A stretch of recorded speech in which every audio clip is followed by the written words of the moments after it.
Happy Mother's Day and welcome to our service stream today.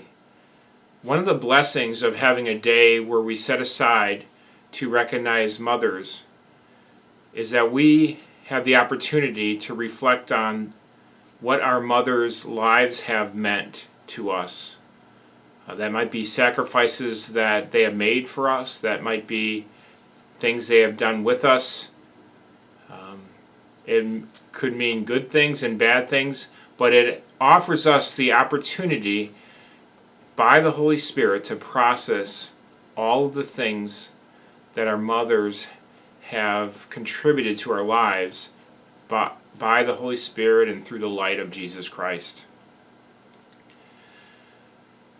Personally, I say thank you to my mother on Mother's Day every year.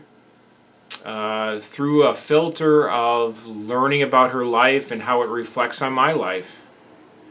I am able to process her life experience as I am enriched by her stories. And that's where I want to start this morning. Recently, my mother told me a story about her life that I had not remembered or maybe never heard before.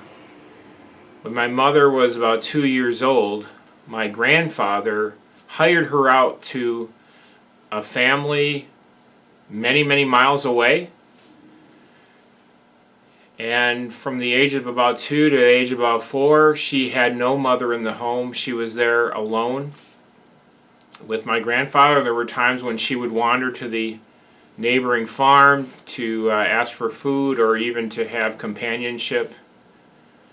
When she told me that story, it made me reflect differently on how I'd been raised, some things that she did to protect me or guard me.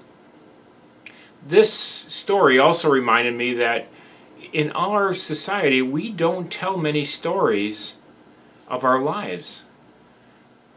There are many reasons for that, but today as we look into this phrase that Jesus gives to us, which is blessed are those who hunger and thirst after righteousness, for they will be satisfied.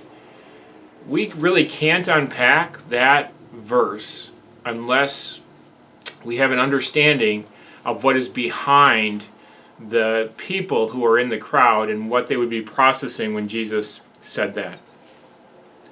So today is going to be a little bit different. And we are going to have a children's story, so please grant grace for me. But this children's story is going to frame the background to how people would have felt when they would have heard Jesus talk about thirsting and hungering for righteousness.